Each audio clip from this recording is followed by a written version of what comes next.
started back in 2020. And we've had, as you can imagine, several rounds of consultations and discussions and input to get to the collectively owned and shared vision on the problems at stake and how this initiative that we're going to be hearing about today can help to solve them. You'll hear from a lot of people over the course of this webinar, and you'll have the opportunity to ask questions about what this project means to the team and how they envisage outcomes, and of course, critically, how everybody can get involved. Really, this is about bringing the collective power of our amazing network of 275 plus partners to bear on the common challenge of creating the data system that we all want to see, that we all know can exist and can help to drive progress on the SDGs, but we also know won't necessarily exist and requires all of our effort, our thinking, our advocacy, our action to get us there. And this is really about, this whole project is about framing that collective vision and the agenda for action to help to drive progress on that vision. So a few housekeeping rules. I think we're all very horribly familiar with Zoom by now. At the end of this long, over a year now of Zoom, of all of our interactions being primarily on Zoom. It's a webinar, so you're all muted by default. If you want to, if you're having technical difficulties, please reach out to Alan or the Secretariat. Of course, there is a hashtag. So please do join the conversation on social media using the hashtag data values. We're going to be using Slido for some polls and questions throughout this briefing, and also that's the best way for you to send your questions to the different speakers that you're going to be hearing. So there's going to be, if you can join using the QR code that's currently on the screen, and you'll find this in the chat as well. I think colleague will put it in the chat in a moment. So put any questions and we'll pick them up for the Q&A session later. Really excited to hear from all of the participants and from you. Thanks again for joining, and thanks in advance for all of your participation in what's going to be a really important initiative for us over the next few years. So let me now, without further ado, introduce Josh Powell, who probably needs very little introduction for most of you, but the chair of our technical advisory group, and he's going to be taking us through the rest of the session today. Thank you, and over to you, Josh. Great, thank you, Claire. Good morning, everyone. I've really enjoyed seeing everyone introducing yourselves in the chat. If you can keep doing that, we have a good number of attendees, and really this is really aimed to hear from you all and to share some of this information. So I do hope we'll have active participation. The Slido link there, hopefully everyone's had a chance to log into it. It's also been posted into the chat. So I'll start by giving us a quick walk through our agenda. We've gone through the welcome. I'll talk in just a moment about why now and the vision for this initiative. We'll hear from a number of the leads of the different work streams or tracks, talk a little bit about how you can get involved in the roadmap moving forward. We will leave ample time for questions and answers, so please enter those into the chat. I believe there's also an option through Slido, and there is some information, a Q&A document that was shared in advance as well, that should have come in your invitation packet. So please do reference to that. Let's start though by hearing just a little bit about where you all are coming from and the type of work that you're doing. So we're gonna pilot the use of Slido here on the next slide, I believe. So if you can start first, and I'll give a couple of minutes for this, and we'll start to see these populate on the screen. In one word, how would you describe your ideal global data ecosystem of the future? We'll give just a minute or two for folks to respond to that and see what we're hearing.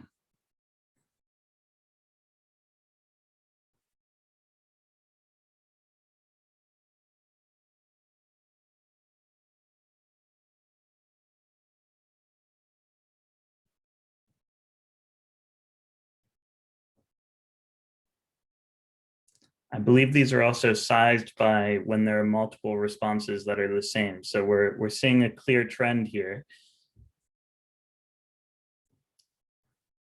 particularly around inclusive, ethical, open, fair. I think as we get into the work streams later and you start to hear about data to drive inclusive growth and talk about data that are well governed, you'll see that I think that the intentions of this initiative line up quite well with some of the words that we're seeing here. Equitable, engaging, representative, respectful, and impactful. I think quite a few pieces, both in terms of the type of impact or change, but also the way in which the data ecosystem is governed and operates.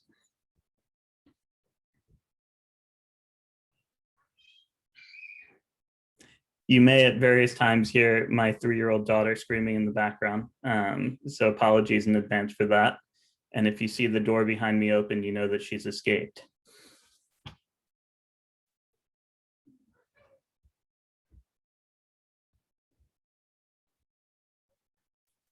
Okay, we've gotten quite a good participation here. So again, trustworthy, representative. I'm seeing quite a few values-driven words, and I think that really gets to the heart of why we have been referring to this as the Data Values Project. Let's give just 10 or 15 more seconds, and then we'll go to our next poll question.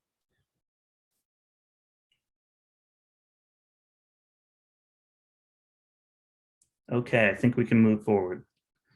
So the next question is, are you or is your organization that you work with currently working on making your ideal a reality?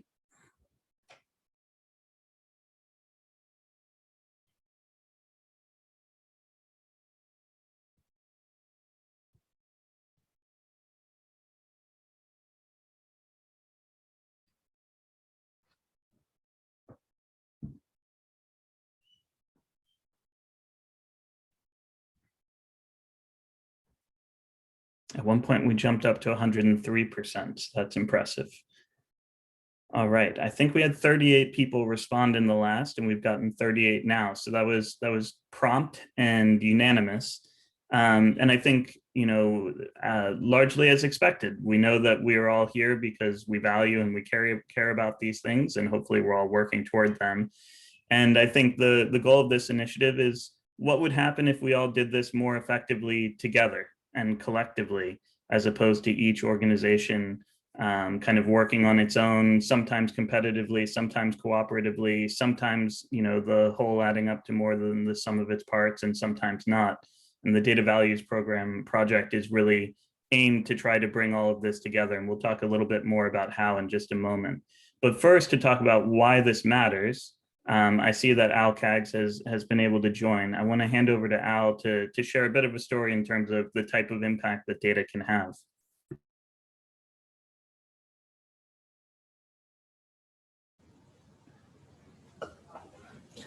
Hi, everyone. I hope you can hear me, and thank you very much for having me. Yeah, I did want to give a story about the kind of impact that data would have, but I feel like all of us can tell such a story. So I on a whim decided to change my story, Josh, with your permission, just to shake things up a little bit. I wanted to tell you a little bit about a young man that I met called Benjamin. His name is Benjamin Katana. Benjamin is 24, and he has a child and a wife. His child is 2 years old, and he has been married for 4 years. Benjamin has never been to school. He does not have an ID card, and he does not have any tax documents. The reason he does not have an ID card is because of the fact that he does not have a birth certificate. His mother gave birth to him at home, and such is how he has lived his life. Benjamin went to school up to grade 3, and then he dropped out so that he can help his mother take care of his siblings. And he has never been to school since. He has a phone, which he uses for Facebook, and he can read and write at very, very basic level. Benjamin earns $70 a month, which is what he currently earns to take care of his family. And I asked him if I were to pay him the best amount of money that he can think of, so that he can live the best life that he can imagine, how much would he want me to pay him? And he told me that if I paid him $200, then his life is golden. In those words in Kiswahili. Benjamin is one of many people in many parts of the world that are not counted and that do not count. So these are people who they live, and I'm sorry about the noise that is in my background. I haven't yet soundproofed this room where I'm in. But Benjamin is one of many people who does not count and is not counted.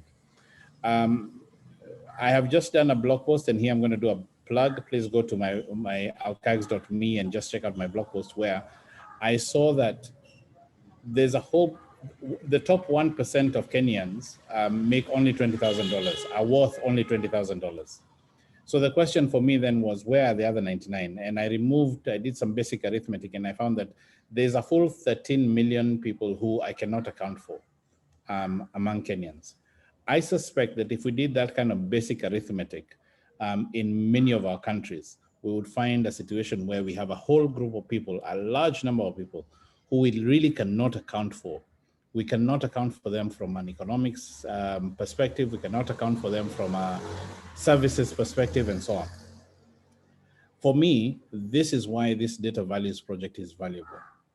And the call that I would make to all of us is that I would hope that we would have conversations that include Benjamin and others like him who do not speak like us, who do not have the level of education that we do, and who are not part of the data elite.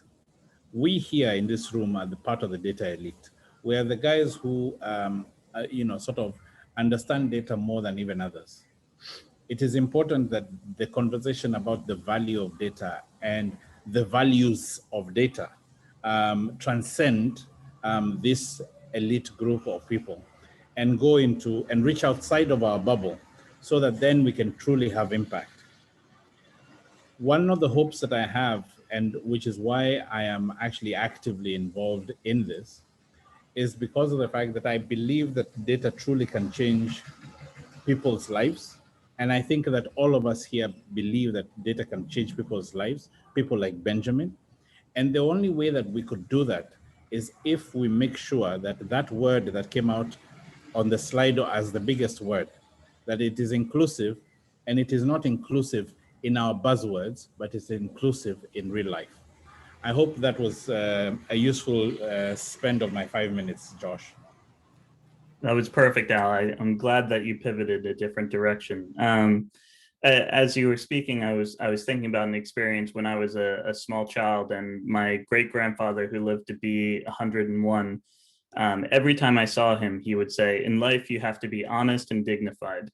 And that was his mantra that he said over and over again. So I was not in the Slido, but I would have had dignity as my word, a data revolution that respects the dignity of all people, including those who are uncounted, who are unrepresented. So I think there are two kind of key questions here: why now, and why values? I think from what Al has spoken and from the words that became the largest on the slide, it's pretty clear why values. It's not enough to simply have a really good technical implementation of a data revolution that perpetuates some of the existing power inequities, and that isn't inclusive, and that isn't responsible, and that isn't representative. But why now? We are a little over 6 years into the 2030 agenda. We're a little over 6 years into the data revolution. So we're almost halfway there in terms of time, but I don't think any of us, even prior to the pandemic, could have credibly said that we're halfway there in terms of the ambitions and in terms of the goals and the ideals. There's a sense of urgency, I think, within the community that's been emerging in conversations within the technical advisory group, which represents a lot of the diversity of the network of the global partnership. And there are different challenges and tensions that are arising. I think early in the data revolution, everything was very, very focused on what impact data can have. What are the good things that can be delivered by data? In the interceding number of years since then, we've seen that there are also a lot of harms that data can create. And that it's not all positive, and that it's a matter of, how do we, rather than being in a camp that says data are bad or data are good and defending our positions, how do we find the cases where data can be good and data can be bad, and mitigate the bad and accentuate the positive? There's also a lot of trade-offs in terms of the agenda, and there's not an overarching or comprehensive vision in terms of where we're moving within this data revolution. And finally, as mentioned, and as you all responded in your slides, a lot of people are working on this. Everyone within the GPSDD partner network is working on some element of the data revolution. But we're all working in our own silos. We're all working, within our own incentive structures. And this is really a goal to try to break some of those down and bring us all together. So it's really an important time. And we won't agree on everything. I think we want to identify where there are areas of consensus, but we also want to see where there are areas of dissonance and be able to spell out what are some of those trade-offs, what are some of the quite good and rational reasons why individuals and stakeholders on different sides of the argument feel the way that they do. And so now the last question here is, why us? Why GPSDD? I think very much taking into account Al's comment and his hope, it's not enough for the partners of GPSDD to get together and to have very detailed technical and ethical and philosophical conversations. We need to be kind of wise stakeholders and engaging with the broader communities that we're meant to be supporting here. But GPSDD is one of the places where all of the different stakeholders' voices within kind of the data space come together. And we want to build on that diversity of experience, of expertise, and so forth.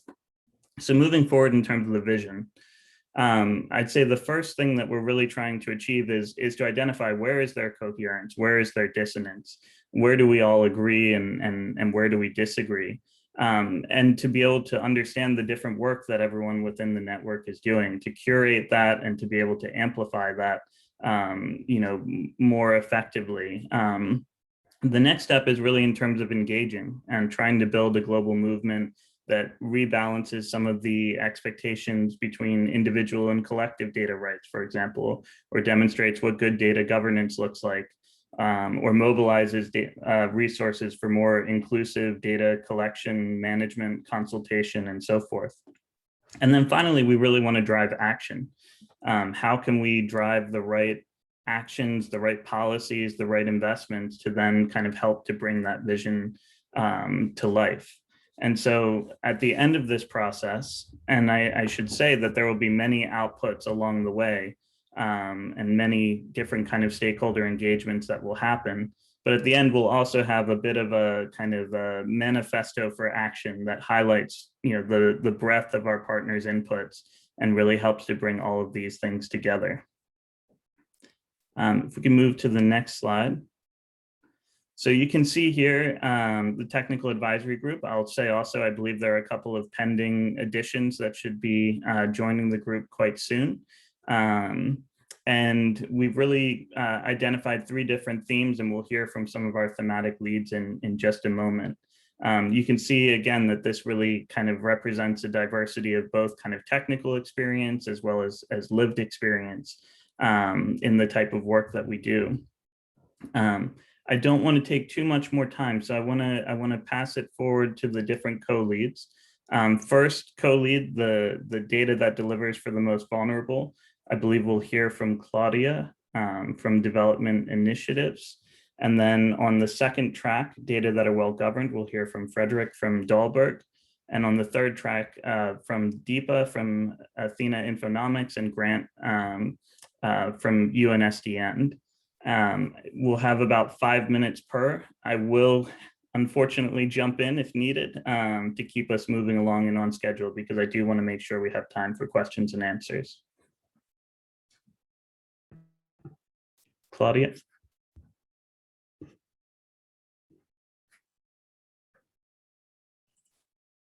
Thank you so much.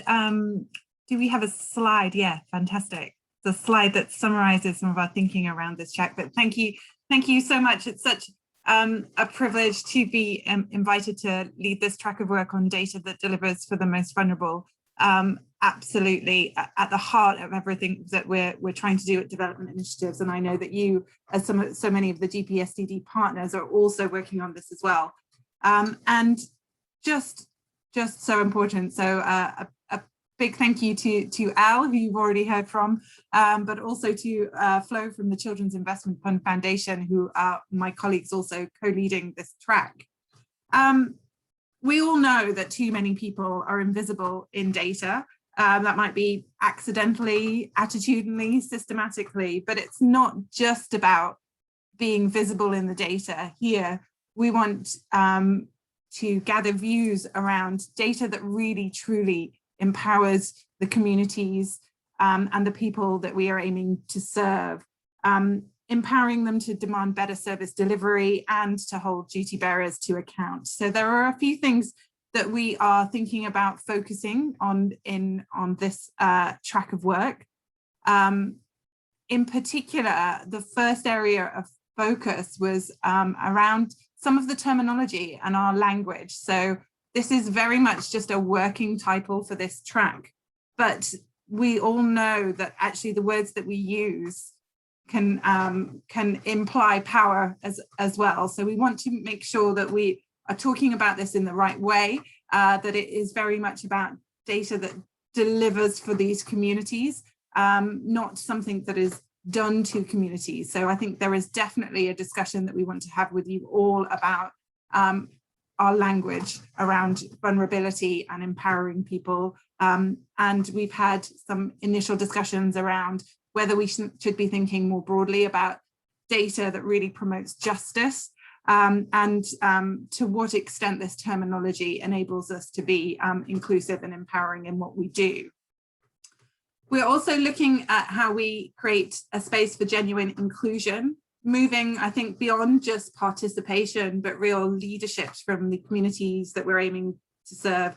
We know that actually being involved in all of the data value chain, from production to analysis, all the way through to use of data by these communities is really the key to empowering and giving voice to those who may be marginalized, missing, or at risk of being left behind.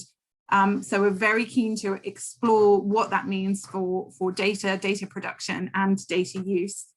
Here we're talking about data use from the focus of the person and the communities involved at local level, at service delivery level. And there are some other overlaps with some other tracks that you will hear from today, and we'll be sure to make sure that the work that we do under this track really complements what we're doing into other areas.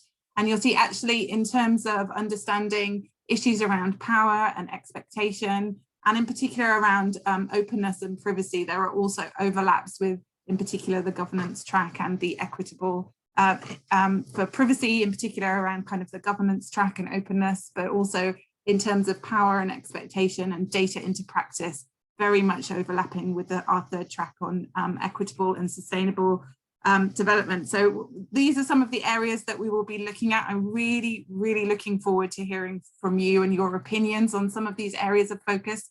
Very much still our initial thinking as we're building into what this track will really deliver on in terms of those categories.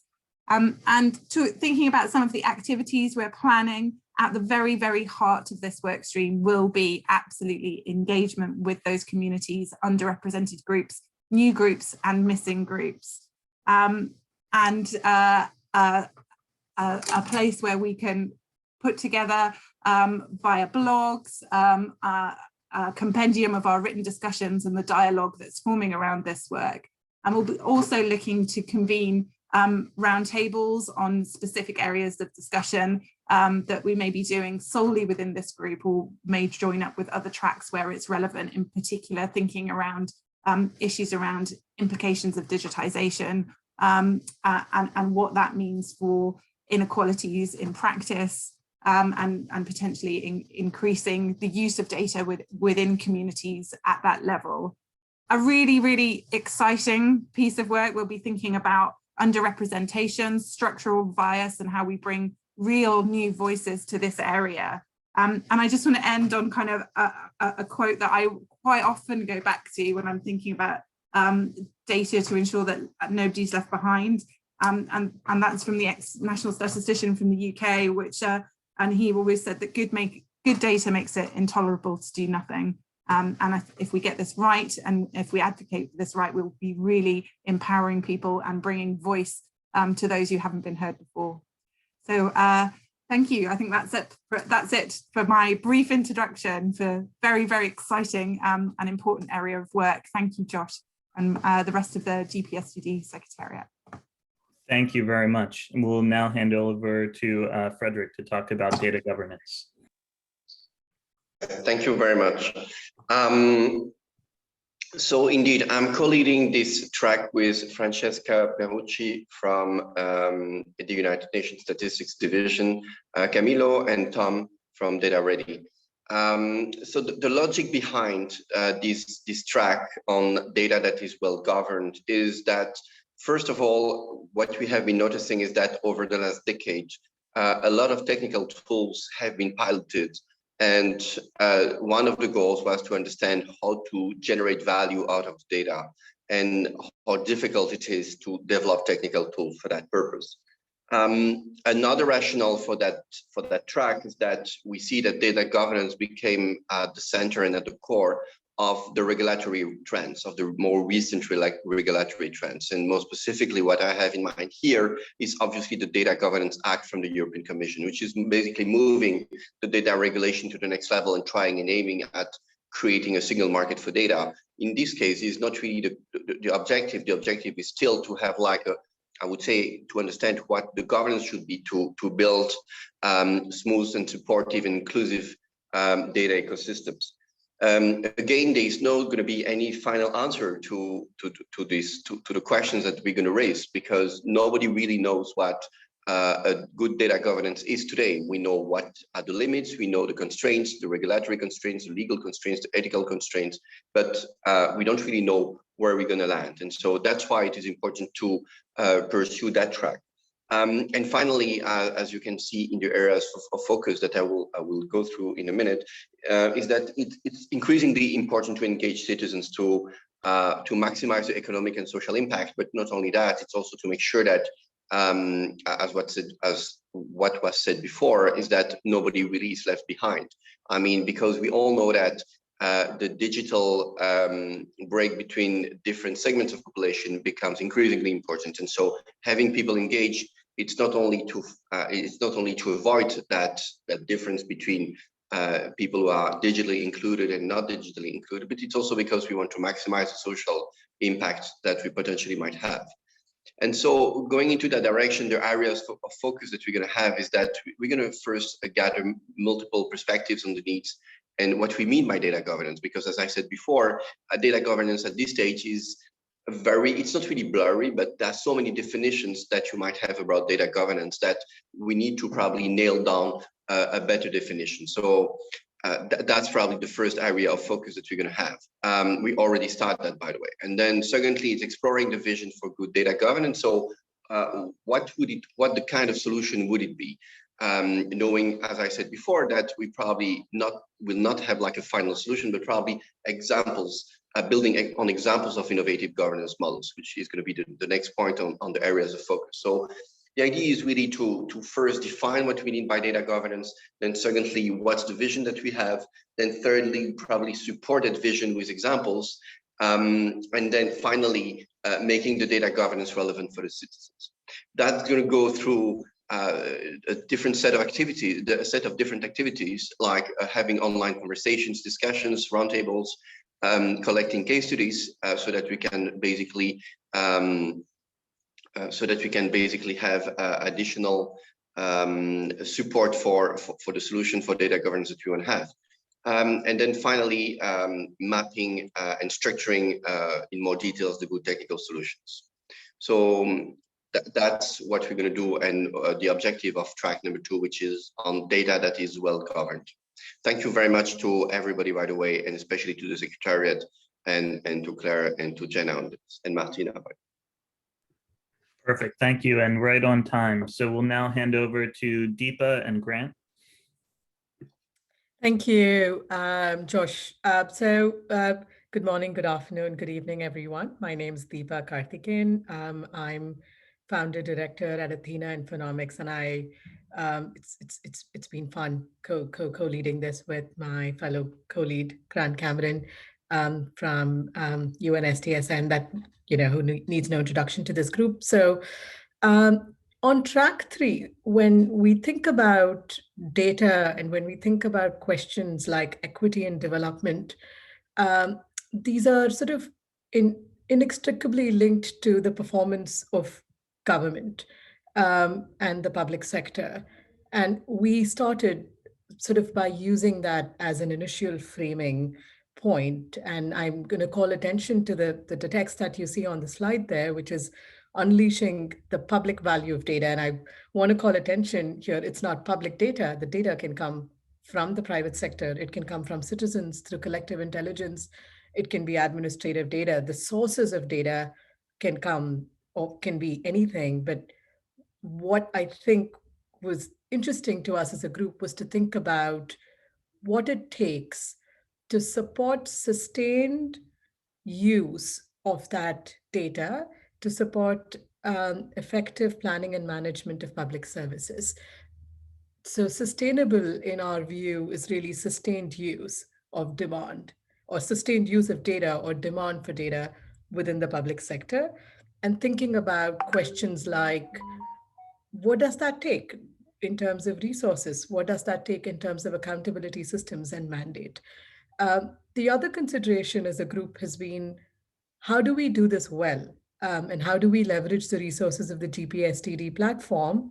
And how can we be practical about what we can do, given the resources and the time frame, and think about criteria and a couple of focus areas that might be both interesting as a sector, but also practical for us to deliver on. And I'd like to hand over to my fellow co-lead Grant to talk through that a little bit, both in terms of criteria for narrowing our focus and thinking about the kinds of focus areas that we could potentially consider under this track. Go ahead, Grant.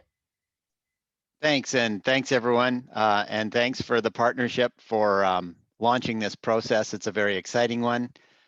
Yeah, I think just picking up from where Deepa left off, our focus is very much one related to sustained use of data, and with a focus on sort of the public value associated with this particular track.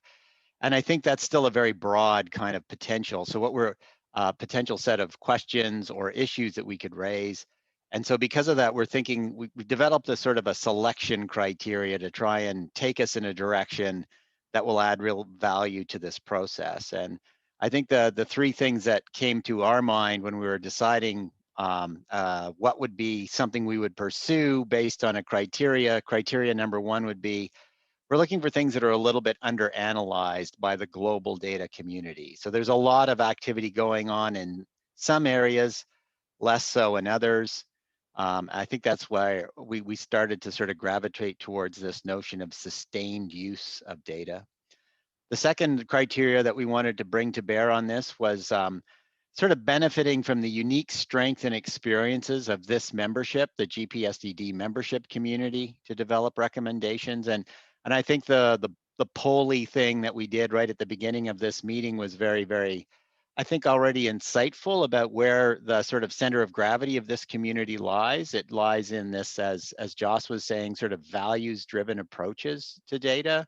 We heard things like open, inclusive, fair, ethical, representative, equitable. All of these are key issues that tend to have us drive towards this, as Deepa was saying, the role of the public sector in creating value. and equity. And then I guess the third criteria is a little bit self-evident, but someone in our working group has to actually be quite passionate about the track. So we're not going to ask people to do something that they're not interested in, because this is a little bit of a voluntary exercise, so people need to be committed. So areas that we're looking at that might prove to be useful, and we're happy to engage with this broader community as this process continues. Sort of this idea of sort of getting the types of data that are held by private sector so that they can be used, as the latest World Bank's World Development Report says, for public intent. I think this is a very big issue. It's one that's very important right now, and more could be done there. I think in terms of increasing civic engagement, how can we use data and new technology to support consultation processes on key policy decisions and programs is another area we might look at. I've only got, and then maybe a final one is this notion about examining mitigation measures to protect against the risk of digital and data colonialism. So we still have a lot of concentration of, I guess, both physical and intellectual capital in the global north in terms of technology platforms, in terms of the sensibilities that one would apply to data systems, and how can we assure that there's growth within the communities we're trying to serve in this initiative, so that their own capacities can be established, and those capacities can really resonate with local sensibilities. So those are the three things that we're exploring with the group, and we're happy to involve all of you in this discussion. Thank you very much. Great, thank you both. Hopefully now everyone is feeling excited and eager to see how you can get involved. And so I'll now pass over to Alonso from the Secretariat to talk about just that.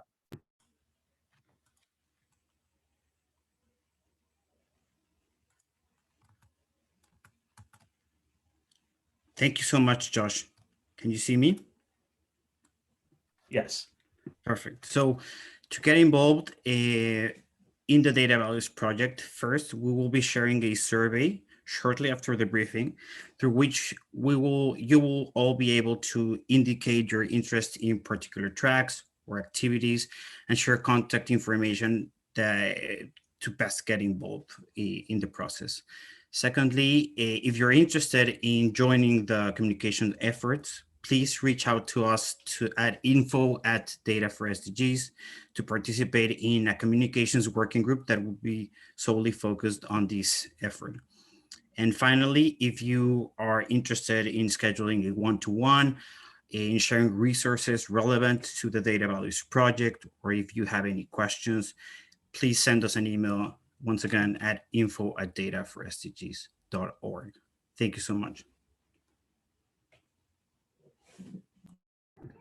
Great, thanks, Alonso. I think now we'll go over to Jenna, please. Hi, everyone. So this is the last slide before we open up to Q&A and hear and respond to your questions. We did want to give you a sense of timeline so that you can understand how we see the process unfolding. As you can see, in following the road through the different colors that are on the slide, we're looking at a process that begins now and goes until summer 2022.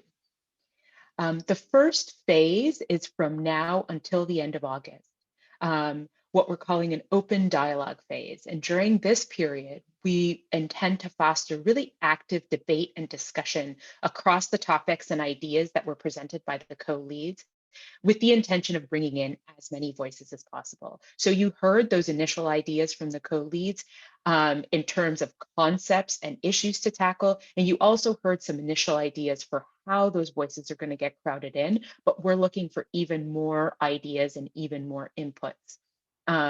And that'll be a really active and open period. Then in August and September, we have this period of developing policy messages and areas for action, where the technical advisory group will try to distill from that active period of dialogue along the three themes into a white paper that defines some of the key messages coming out and potential areas for advocacy and action by the global partnership. Then we'll open up again into an open consultation period to refine those messages. And we'll do that through a number of means, including at some major events like the UN World Data Forum, where we'll be open to getting input on the messages articulated in those white papers. And then from December 2021 through to about June 2022, we'll prepare a final product, which will be a manifesto for action, and we'll pull together the key messages from each track along with dynamic audiovisual content. And so the idea is that all of the written material and the white papers will be out there in the world.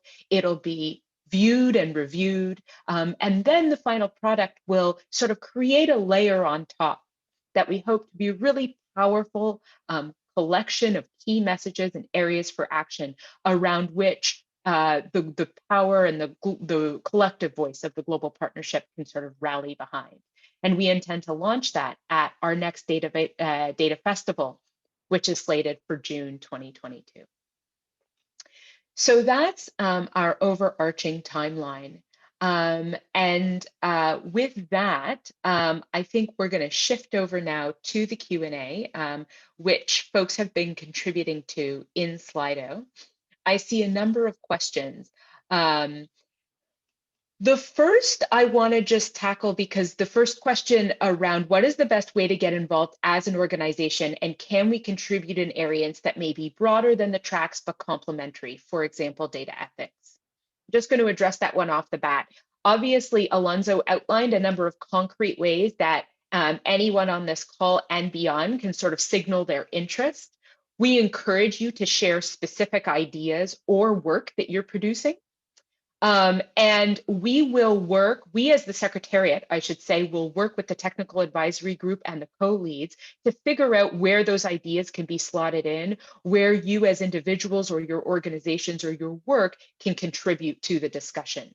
And so if you have ideas that feel broader or complementary, we'll explore how to bring it in, whether neatly under a track or additionally. We don't have to be too strict or rigorous about those definitions. Our objective here is to really hear from multiple perspectives. Now, we also have this additional question, which harkens back to Al's story from the beginning about Benjamin. And the question asks, which organizations do you think are more qualified to represent and speak on behalf of people like Benjamin? I'd add to that also, what are the ways in which voices like Benjamin's or others like him can be included? I am going to quickly turn over to Al and Claudia to hear a 1 to 2 minute off the top of your head response on ideas for organizations and ways that we can engage and represent Benjamin and people like him. So first, over to you, Al. So, the premise of the question for me is off, because of the fact that I advocate for Benjamin to speak on his own behalf, and not for organizations to speak on behalf of people like him, because of the fact that we are not qualified to speak for people like him, considering that many of us in the room and many other organizations in the room are not of people like him. People like him at best are represented by community-based organizations within his community.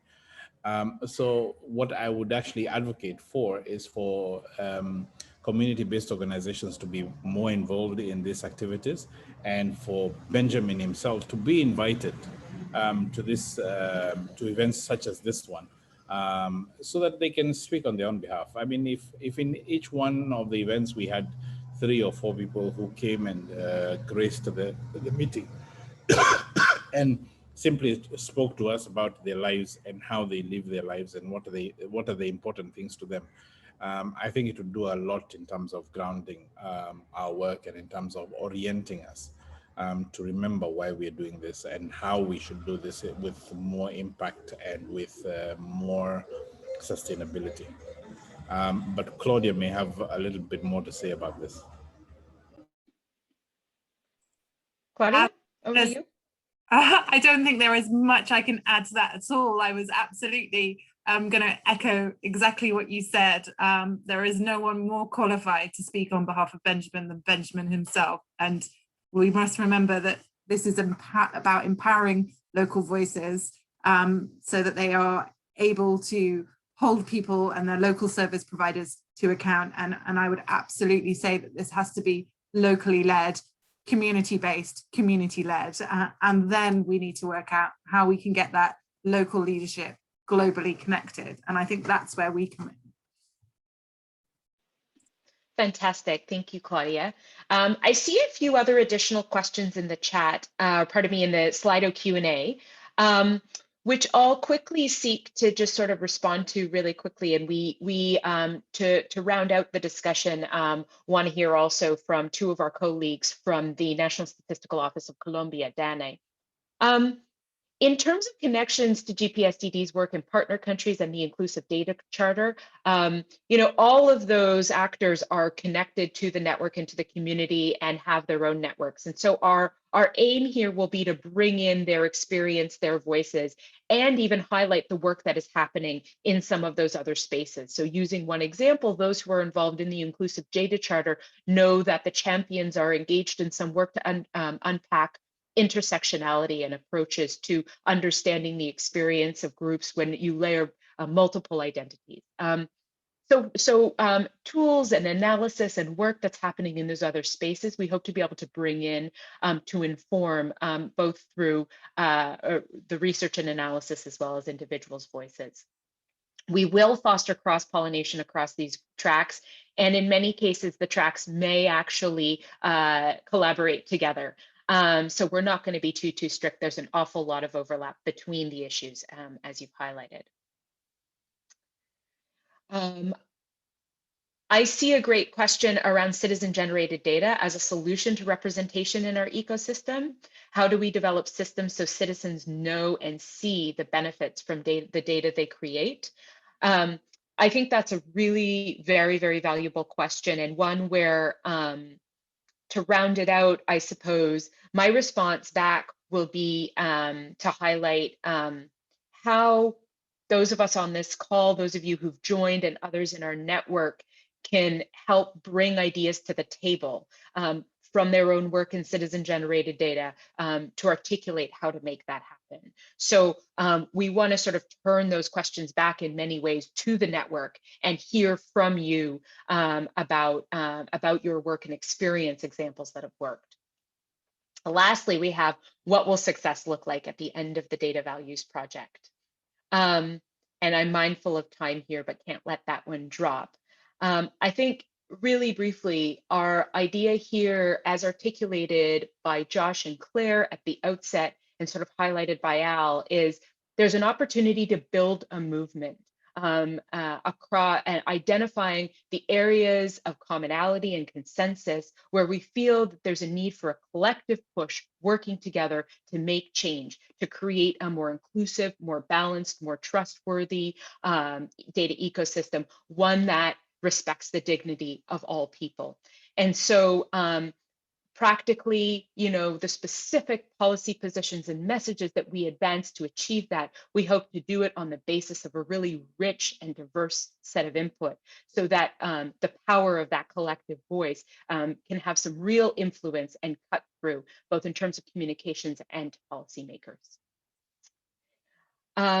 We're running out of time, and so I think we're going to need to shift over now for some final words from Camilo Mendez and Karen from DANE, the National Statistical Office of Colombia. So I think I'll hand over to the two of you to share some final thoughts on why you're engaged and excited about the Data Values Project. Over to you. Okay, well, many thanks for the opportunity for sharing our thoughts. Initially, I would like to provide concrete examples on how DANE has benefited from being part of discussions in projects with GPSDD in the past 2 years. First, SDG Indicators Working Group at DANE was part of the IDC initiative through virtual meetings. and we connect our colleagues specialized about data disaggregation in DANE with the partners of this strategy by the time for which the working group on intersectional and differential approach was in the conceptualization stage. The result, that group was created on the basis of the IDC principles on 2019, and by the last quarter of 2020, the guide to incorporate the intersectional and differential approach in the statistical production was released with support of the IDC Secretariat. And second, back to a meeting that took place face-to-face in Bogota at the beginning of 2019. Actually, our first meeting as the new administration of DANE, I was an observer, and all the discussions about the need to have national statistics systems worldwide with a widening scope of producers served us as an input when we were designing the statistical law for the second version of the national statistics system in Colombia. The result, the current version defines producers of official data based on technical criteria and not based on the type of institution producing. And basically, all are welcome to produce official data. Of course, there is still a lot of things to do. However, we already have some results from our participation in these scenarios, multi-stakeholders, that has led us to both modernize and innovate based on discussions in projects like this. Beyond those examples, we have a general overview on how do we see our participation in this project and future perspectives. For that, I'm passing now the floor to my colleague. Many thanks, and over to you, Camilo.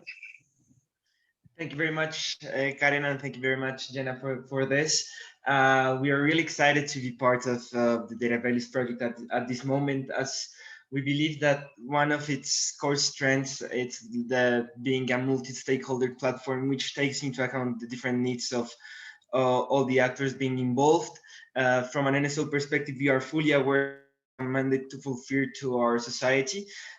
So sometimes our timeline might differ from the ones holders, but thanks to the support of the Secretariat and a fruitful conversation with our partners, we have managed to establish a working plan in which some quick wins and some deliverables can be found. So one of the messages that we wanted to share, that by joining you will be participating in a process in which your inputs are valued and are included into the final working schemes. And finally, we just wanted to say that what the core strength of this multi-stakeholder is that it allows us, Colombia and DANE particularly as the nation's data steward, to further its position and engage with other actors, and to become fully aware of their needs and become, as Karen was saying, from users to the co-producers. So this being said, back to you, Jenna. Thank you very much for the time. Thank you so much to Karen and Camilo. Thank you also to Al, Claudia, Frederick, Deepa, Grant, and Josh, the chair of our technical advisory group, all the co-leads who couldn't join us today, and all the members of the technical advisory group who are listening in and have been part of forming the basis of the Data Values Project and working so hard. What's really exciting is to hear from the top with Al and the story he shared, all the way through the discussion to hearing from the perspective of a National Statistical Office. Why does it matter to have a space to bring together diverse perspectives, to highlight all of the different ways in which organizations and people are experimenting, trying new things, and really wrestling with how to create and sustain values-driven data ecosystems. We're so excited to be kicking off this project and this process with all of you. As we said, it will be essential to hear from you and for you to share this with your own networks and with the organizations you work with and the communities you work with. Share with us your creative ideas for how to get different people into the conversation. Share with us your written pieces. Share with us the hard questions you have. Don't afraid to be controversial. Don't be afraid to push back. We're not going to shy away from the fault lines, but we're going to look for areas where we can come together with some key messages to influence policymakers and decision makers outside government to really build that ideal ecosystem of the future that we all want to see. As you see in the chat, we have some links to an FAQ about the Data Values Project. We put back that email address, info@data4SDGs. Look out for a follow-up survey, which is going to be a key way for you to articulate some of the ideas you have and the work you might want to contribute.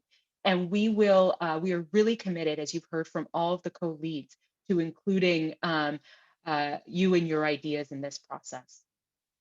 So with that, thank you so much to the whole Secretariat team working on this, and also to Claire for the vision at the top of the call, and to the whole GPSDD Technical Advisory Group. Thank you so much for joining us today, and have a lovely upcoming holiday and rest of your week. Thank you.